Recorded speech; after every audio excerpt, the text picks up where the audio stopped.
Salut, c'est Antoine et je suis ravi de te retrouver dans cette nouvelle vidéo aujourd'hui pour Poker et Stratégie, ma chaîne YouTube sur le poker. On va voir les 6 zones d'erreur principales en micro-limite, c'est-à-dire les axes qui sont pour moi prioritaires de progression par rapport à ce qu'on peut voir sur la NL2, la NL5, la NL10, etc., les petites limites. Voilà, donc j'ai fait un petit résumé rapide de ce que je vois, de ce que j'imagine est prioritaire et représente les erreurs majeures en tout cas que je croise et que moi aussi j'ai fait, et pour certaines d'entre elles je continue de faire de temps à autre. Évidemment ça devient de moins en moins récurrent. Alors ce que je vais faire pour cette vidéo, je vais jouer une table de GoFast NL2 sur Winamax et je vais te parler donc de tout ça pendant que je joue une petite table, et on s'arrêtera s'il y a des coups spécifiques à expliquer, et donc je vais parler de tout ça entre les coups importants. Alors avant de commencer cette vidéo, comme d'habitude, je t'invite vraiment à t'abonner à ma chaîne et à cliquer sur la cloche pour être mis au courant à chaque nouvelle publication de vidéo, tout simplement parce que je ne publie pas forcément de façon régulière, et donc ça te permet vraiment d'être mis au courant à chaque fois que je publie une vidéo, et après tu la regardes si tu veux et quand tu veux et que tu peux. Voilà, et bien évidemment les likes sont très importants pour moi, même si pour toi ça paraît voilà, anodin ou pas important, mais en fait c'est vraiment important pour moi, pour m'aider à les faire connaître et pour donc me motiver à continuer, à aller plus loin, à faire ces vidéos pour toi. Et puis voilà, n'hésite pas aussi à laisser un commentaire avant de partir. J'aime beaucoup échanger avec les personnes qui me laissent des commentaires. Et puis voilà, c'est toujours sympa d'échanger aussi sur tous les sujets qui peuvent être abordés dans ces vidéos ou sur des coups que tu peux me voir jouer. N'hésite pas voilà, à me faire part de tes réflexions. Allez, on commence donc du coup cette partie avec une petite paire de valets au small blind. Et je vais évidemment 3 bet cette main directement. Alors, en premier point que je voulais aborder, sachant qu'ici, vu que j'ai 3 bêtes, je vais c'est bête, c'était la mauvaise gestion de bankroll quand mon adversaire me raise ici. x2. Je pense qu'avec mes valets, je suis pas bien, parce que même s'il a un gros draw, je suis pas bien. Il peut avoir des as, double paire, tout ça. Dans sa range de call de 3 bêtes et de raise directement versus mon c-bet, je préfère abandonner le coup directement. Donc ouais, mauvaise gestion de bankroll en général. Pour les discussions que j'ai pu avoir avec tous ceux qui m'envoient des messages, les mails, pour l'expérience que j'en ai aussi,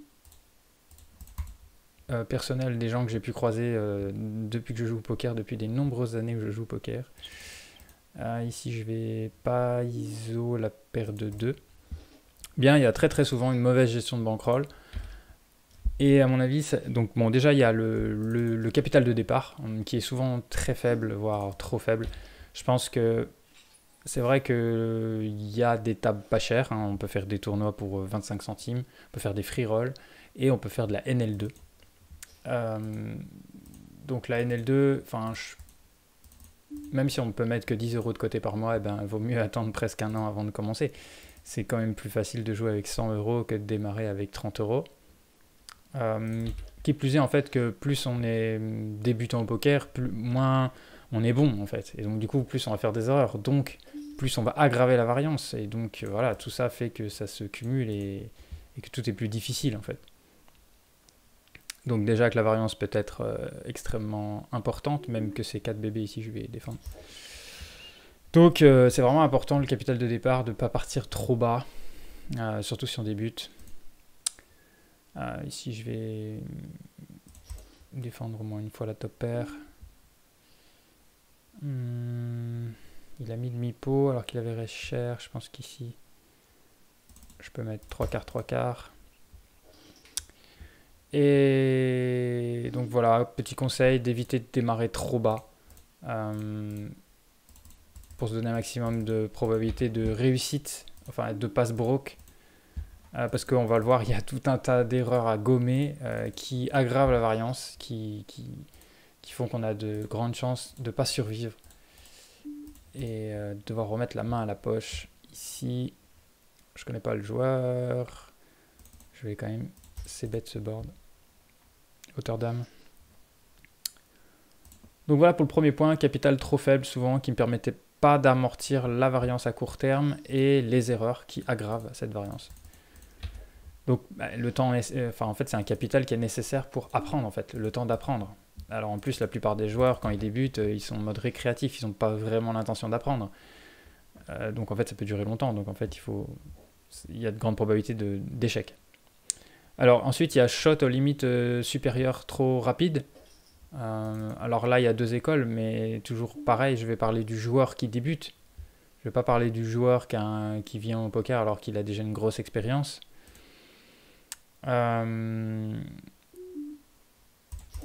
Et il ne faut pas monter trop vite les limites.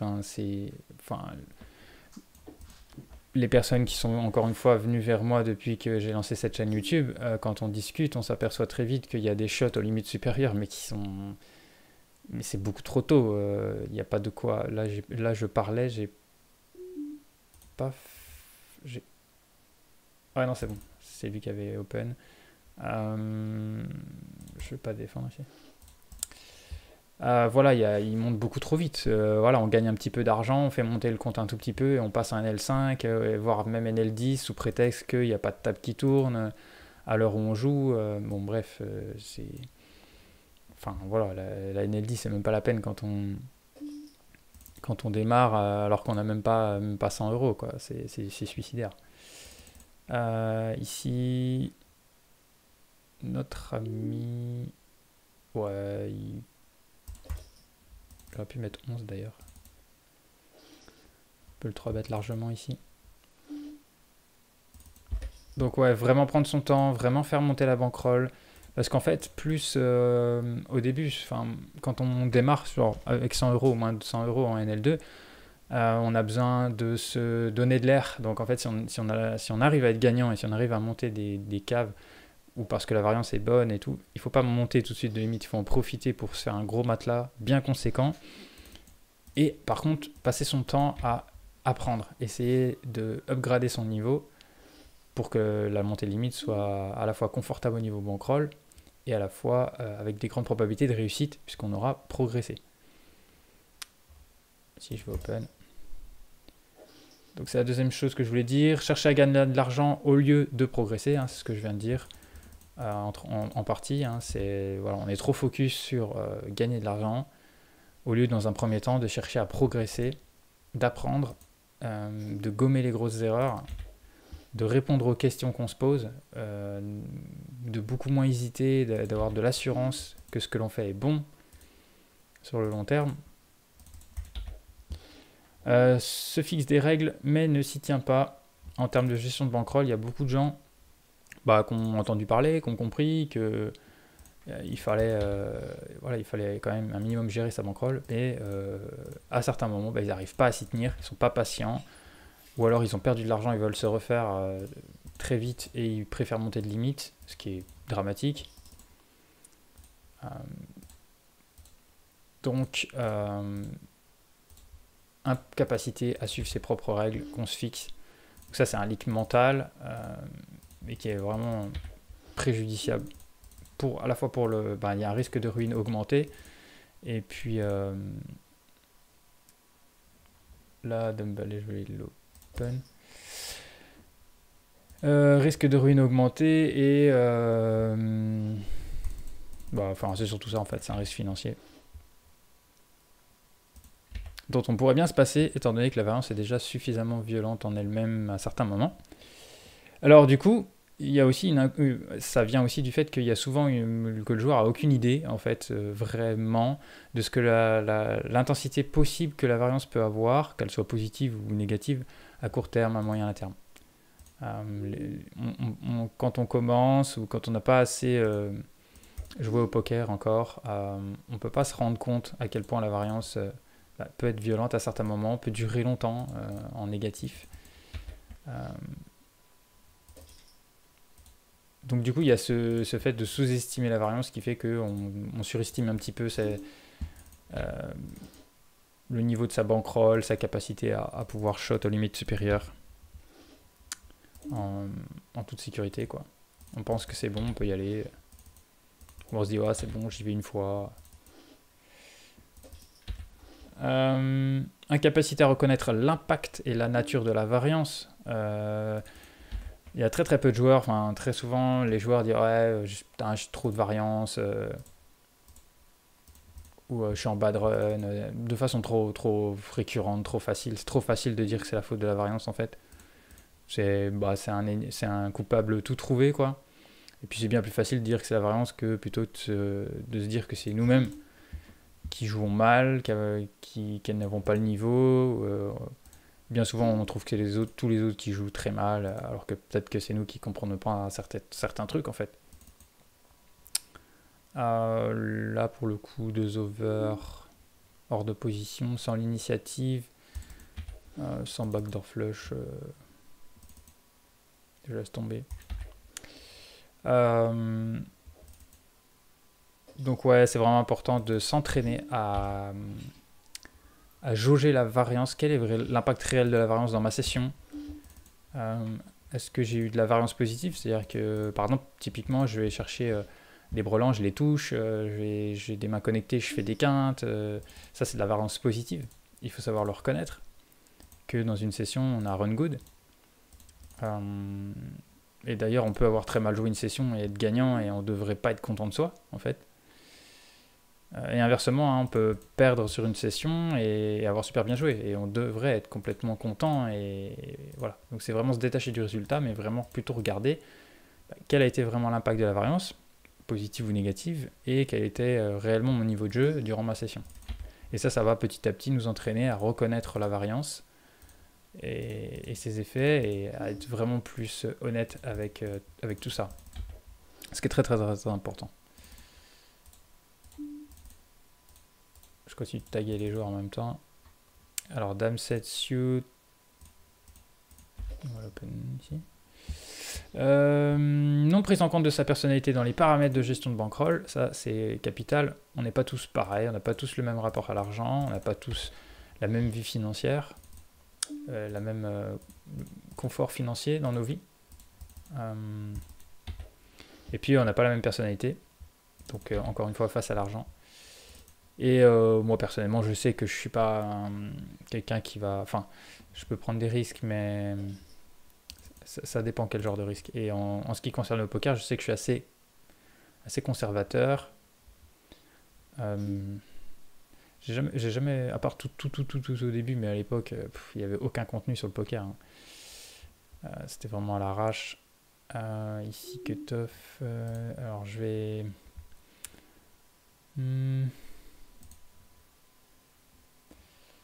Je pourrais presque compléter, mais... ouais, donc à l'époque, il n'y avait vraiment pas de contenu là-dessus. Moi, je parle d'il y a très très longtemps. Et voilà, mais vraiment à part tous mes débuts, mais après, j'ai vraiment géré ma bankroll. Enfin, j'ai vraiment suivi mes règles, toujours. Et ce qui fait que, voilà, pas besoin de remettre d'argent, jamais. Et j'ai vu aussi des gens très très très forts au poker. Vraiment, j'ai rencontré des gens qui étaient vraiment très forts, mais qui ruinaient leur talent, enfin leur savoir-faire, par une absence totale de gestion de bankroll dans le poker et dans la vie. Et ça ruine tout en fait, ça bride complètement la personne et ça gâche son talent, quoi. C'est vraiment terrible. On a beau être un super joueur aux tables qu'on fréquente, je parle là de la NL 200 en live, NL 500. J'ai vu des choses incroyables. Même des drames. Hein. Enfin, franchement, c'est terrible. Donc vraiment, la gestion de bankroll, c'est le b.a.-ba, c'est le premier truc qu'il faut être carré. C'est pas dur, en fait. Enfin, en soi, c'est pas dur. C'est juste se fixer des règles et les suivre. Après, ce qui est dur, c'est effectivement de les suivre. Mais déjà, il faut comprendre pourquoi il y a ces règles, à quoi elles servent. Et c'est pas pour nous embêter, c'est vraiment pour nous servir. Ici, je vais pas... Non, je vais pas du tout de barrel ici. Et... Alors... Le problème, c'est qu'il y a une carte qui fait quinte, il y a flush possible. Ça commence à faire beaucoup. Un simple valet fait quinte. Alors c'est chiant parce qu'on bat des rois, on bat des doubles paires. Est-ce qu'il aurait pas mis plus cher avec...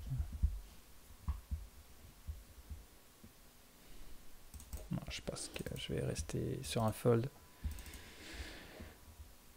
Voilà, donc vraiment se connaître, apprendre à se connaître et l'intégrer dans ses paramètres de gestion de bankroll. Pour pas, voilà, si on n'aime pas trop subir la pression, eh bien, il va falloir avoir des paramètres plus souples. Et il y a des personnes qui peuvent être très très agressifs en gestion de bankroll. Bon, encore une fois, hein, je le répète, il faut déjà avoir le niveau pour monter à la limite au-dessus. Il faut déjà battre sa limite actuelle. Mais voilà, si c'est le cas, des joueurs qui remontent une bankroll, par exemple, peuvent être ultra aggro et c'est ok, mais parce qu'ils ont un super niveau. Et ils crushent complètement la limite à laquelle ils sont à un instant T, donc ils peuvent se permettre d'avoir une gestion très dynamique. Mais il faut être capable de complètement redescendre dès que le shot ne passe pas. Il faut être vraiment très très flexible. Il faut accepter ça, quoi. Donc, sinon, il faut faire un truc plus safe. Se contenter d'un seul paramètre dans sa gestion de bankroll, le solde du compte. C'est-à-dire qu'il y a trop de gens. Parce que là, j'ai parlé du niveau de jeu, j'ai parlé de la personnalité, de la relation à l'argent. Mais il y a trop de gens en fait qui se contentent uniquement de gérer leur bankroll et de se mettre des gestions de bankroll uniquement basées sur la valeur du compte. C'est un paramètre, mais il y en a plein d'autres à prendre en compte, encore une fois, comme je l'ai dit précédemment, et c'est vraiment très très important. La gestion de bankroll, c'est pas uniquement je veux tant de caves pour monter à la limite au-dessus, et si je retombe à tant de caves, je redescends. Ce n'est pas que ça. Ça, c'est l'aspect mathématique. Mais il y a d'autres paramètres à prendre en compte. Parce que s'il y a de l'humain derrière, il y a de la stratégie, il y a de la technique, il y a un jeu derrière. C'est pas uniquement un aspect mathématique. Voilà, ça c'était pour la première zone d'erreur. La deuxième, je dirais, c'est les erreurs sur les ranges préflop. Alors, pour pas mal de joueurs, là en NL2, même au-dessus, il n'y a pas de range déjà. On joue comme ça au feeling, à l'instinct. Donc ça, c'est très grave erreur. Il y en a pour certains, ils ont des ranges, mais elles sont incomplètes ou pas assez précises. Par exemple, moi, pendant très longtemps, j'ai joué des ranges voilà, d'open. Et un jour, j'ai découvert qu'on pouvait avoir des ranges. Alors, les ranges de 3 bêtes, c'est ok, mais de définir des ranges de défense, des ranges de squeeze précisément, des ranges d'ISO. Ici, enfin, il y a tout un tas de ranges en fait. Et après, dans chaque range, donc là, il y a. Je vais peut-être l'open celle-là. Il y a des ranges qui vont être bonnes ou mauvaises, mais les joueurs les utilisent mal. Il y a aussi, faut développer la capacité à sortir de ces ranges à certains moments, ou à les élargir, à les refermer, selon les spots. Donc pour ça, eh ben, c'est que souvent en fait on constate que les joueurs ils comprennent pas la logique derrière les mains qu'on met dans une range précise. Donc chaque main qui est présente dans une range a une raison d'y être à un instant T, hein, encore une fois, hein, qu'on fasse cool ici cette range, qu'on l'élargisse ou qu'on la referme. Dans chaque spot, il y a une raison. En tout cas, la range qui est fixée sur le tableau de base, elle a une raison. Et celle qui n'y est pas, elle a aussi une raison. Et c'est un peu aussi propre au niveau du joueur. On va donner des ranges plus serrées à un joueur qui débute, et des ranges plus larges, plus on est bon, en fait. Donc les ranges sont aussi adaptés au profil du joueur, au niveau du joueur. Et donc voilà, il y a une méconnaissance, une mécompréhension de la logique de chaque main. Donc ça s'apprend aussi. Pourquoi il y a telle main, pourquoi il n'y a pas telle main dans ce spot, pourquoi on enlève celle-ci, pourquoi on la 3 bête là et pas là, pourquoi on la défend là mais pas là. Enfin, tout ça a des raisons. Et une fois qu'on a compris cette logique, bah, du coup en fait on a des tableaux comme moi j'ai de base, et après je sais parfaitement dévier de ces tableaux, ou dans mes tableaux par exemple il y a des multi-options. Chaque main, enfin pas toutes les mains, mais dans certains spots il y a des mains, je peux les jouer de 3 façons différentes. Et c'est le spot dans lequel je me trouve, les adversaires auxquels je suis confronté, la situation, ce qui s'est passé, qui vont faire que je vais la jouer d'une façon, d'une autre ou encore d'une autre. Mais pour ça, donc, il faut comprendre les paramètres. Quelle est la logique pour savoir décider est-ce que je la 3-bet, est-ce que je la flat call, est-ce que je la fold par exemple. Il y a des mains, c'est ça. Par exemple, au bouton, on peut avoir des spots complètement différents. Avec As-5 suité par exemple. Parfois on va 3-bet, parfois on va call, parfois on va fold.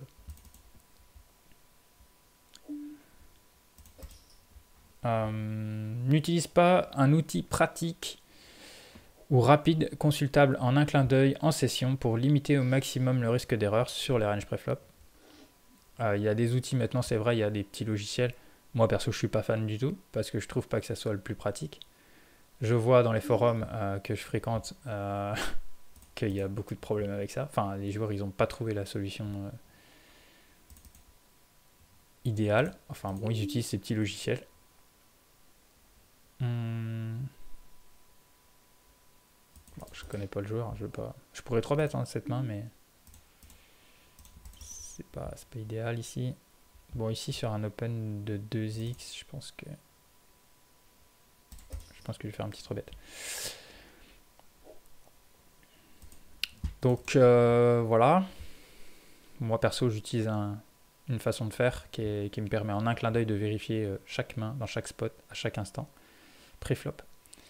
Je suis ok que voilà, il y a un moment pour tout, c'est-à-dire qu'il y a un moment pour les apprendre par cœur et il y a un moment pour voilà, on les a, on joue avec quoi. Moi perso, je tolère pas de faire une erreur pré-flop parce que j'ai pas voulu regarder le tableau in-game pour me décider quoi. Moi j'ai toujours la solution sous les yeux, si j'ai besoin de vérifier, si j'ai un doute, je vérifie. Et ça me prend une seconde. Et à force, ça rentre de toute façon, il y a des choses, on n'hésite plus au bout d'un moment. Et sur le jeu pré-flop, sur le range pré-flop, il y a un manque de défense des blindes. Alors même si par exemple en Go Fast Hold Up, on va défendre un petit peu moins les blindes dans les pots sans prime. Et on va élargir le jeu dans les pots avec prime.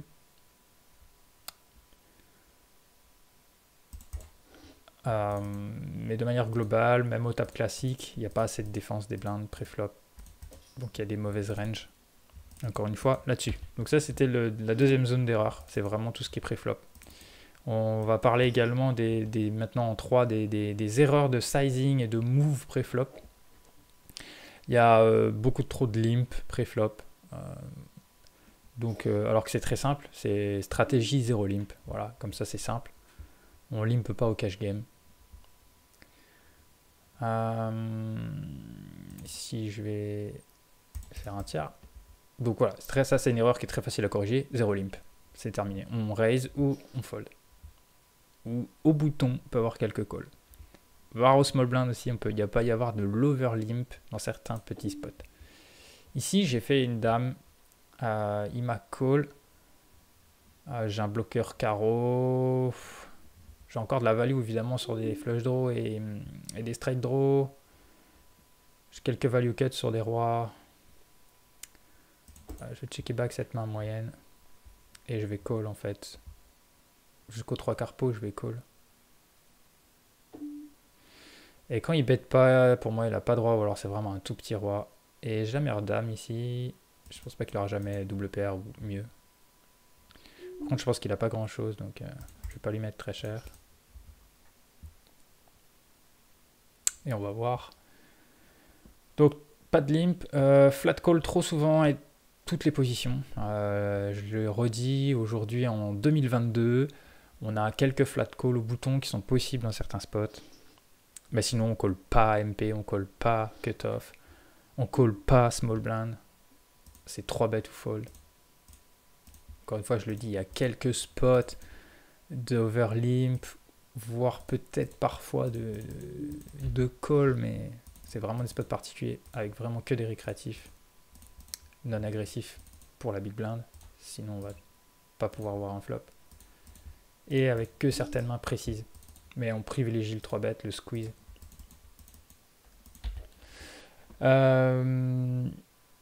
Donc là, on peut quasiment bannir les flat calls de la stratégie. C'est vraiment, je le répète, un petit peu au bouton, certaines mains. Et voilà, c'est quasiment tout. Ne 3-bet pas assez. Donc du coup, forcément, dès qu'on passe dans cette stratégie-là, tout de suite, on se met à 3-bet beaucoup plus. Donc les joueurs, ils 3-bet pas assez. C'est pour ça aussi qu'on ne peut pas jouer des ranges GTO pré-flop. Parce que ça va nous faire plein d'erreurs.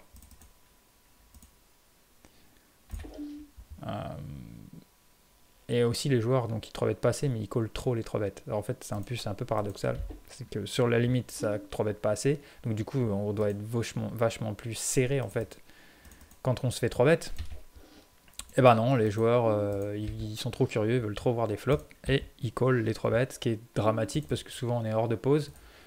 Alors déjà, jouer hors de position, c'est très dur. Jouer hors de position sans l'initiative, c'est vraiment plus dur. Et dans un pot 3 bêtes, c'est encore plus dur, on va perdre trop d'argent. Donc on évite vraiment toutes ces situations-là. C'est pourquoi on va préférer 4 bêtes fold, ou 4 bêtes pour value si on est prêt à go broke. Et éviter vraiment les flat calls, enfin les calls quoi.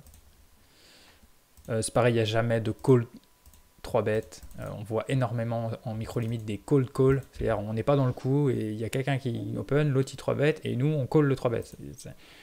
C'est tout le temps les mêmes mains, en tant que règle, on sait exactement ce qu'ils ont les joueurs quand ils font ça. Il faut absolument pas faire ça. Si on peut pas raise, alors c'est que c'est un fold. C'est assez simple. Face à un 3 bêtes, qu'on soit dans le coup ou pas, enfin ouais, si on n'est pas dans le coup, c'est soit on peut 4 bêtes, soit c'est un fold. Les joueurs ne squeeze pas assez, donc quand un joueur open, un autre call, c'est un 3 bêtes, mais dans 2 joueurs. Ça, il n'y a pas assez de ça en micro-limite. Même moi, je squeeze pas encore assez. Pourtant, j'ai des bonnes ranges. Là, on va mettre... En temps normal, j'aurais mis 5, 6. On va mettre 8 et 8, 16. Ils auront 7. Ouais, je vais mettre 8 quand même. En plus, on est en L2. Je sais pas trop comment... J'ai pas beaucoup joué la NL2 sur la Go Fast. Alors, il y a un board avec As. Que je vais tout le temps c-bet ici. Alors la turn est très mauvaise, on n'a pas de dame de trèfle, il peut avoir des as aussi dans sa range, il peut avoir des flush draws, enfin des flush maintenant. Et qui check back, c'est pas mal des as quand même. Ça a limpé pré-flop, alors ça peut avoir des petits as, des petits rois, genre un valet 10, des trucs comme ça. Dame 10, ouais, les petits rois. Bon, on n'a pas réussi à faire folder dès le flop. Et le run-out était pas très bon, pas facile à jouer. Donc ne squeeze pas assez, ni raise pas assez. Hein. Quand il y a des limpers, ils vont préférer overlimp. Ou alors ils vont faire encore une fois des erreurs de sizing. Hein. Donc là on y vient, c'est mauvais sizing pré-flop. Là par exemple, on a un exemple. Voilà. Il n'y a pas de 3 bêtes, il n'y a pas de min 3 bêtes, ça n'existe pas. Donc là on peut mettre récréatif, c'est très mal joué. On va tout le temps call, voilà. Et comme ça, il nous laisse free roll à un brelan pour très peu cher. Ici, un donk bet, et en plus, il a plus que 20 blindes, donc qu'est-ce qu'il va donc bet ici? As5, As4, As3, As2. Donc il y a des quintes et des paires plus top kicker. Il y a lui à parler encore derrière.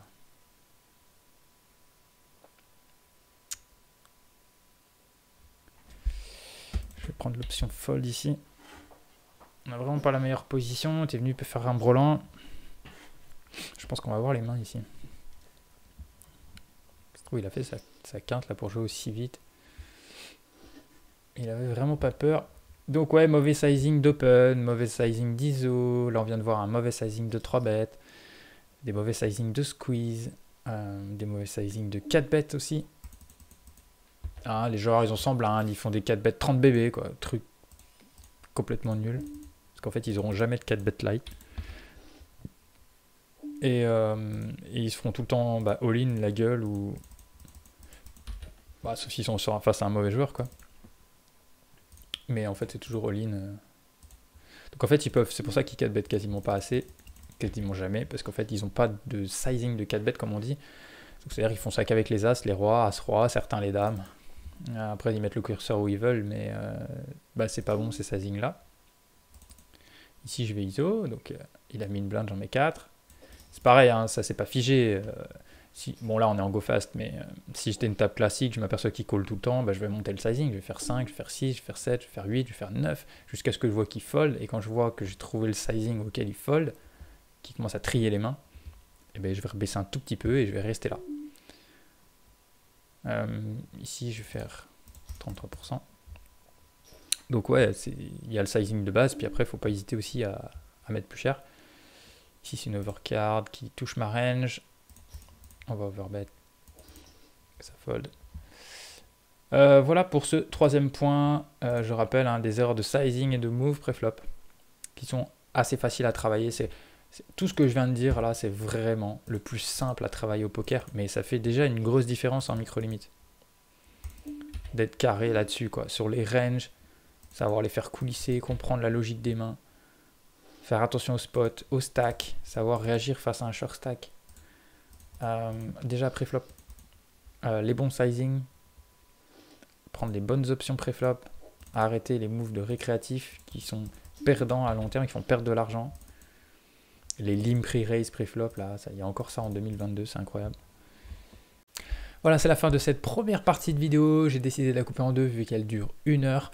N'hésite pas à me dire en commentaire ce que tu ressens ou ce que tu as pensé au cours de cette vidéo. S'il y a des choses sur lesquelles tu veux réagir, si tu es concerné par certaines choses que j'ai pu dire. Dans ces 3 premiers axes majeurs d'erreur ou des axes de progression, ça dépend comment on le voit. N'hésite pas aussi à me dire si tu veux que j'approfondisse certaines choses ou si tu te sens concerné par ce que j'ai pu dire ou si tu veux réagir à des mains que j'ai jouées durant cette vidéo, n'hésite pas. À t'abonner à la chaîne aussi, à cliquer sur la cloche pour être mis au courant à chaque fois que je publie, vu que c'est pas forcément de façon régulière, comme ça tu peux me suivre. Et puis voilà, un petit like avant de partir. Je te donne très vite rendez-vous pour la deuxième partie de cette review de session et puis de ces explications. Et sur Poker et Stratégie, et puis je te souhaite aussi good luck aux tables. Allez, salut!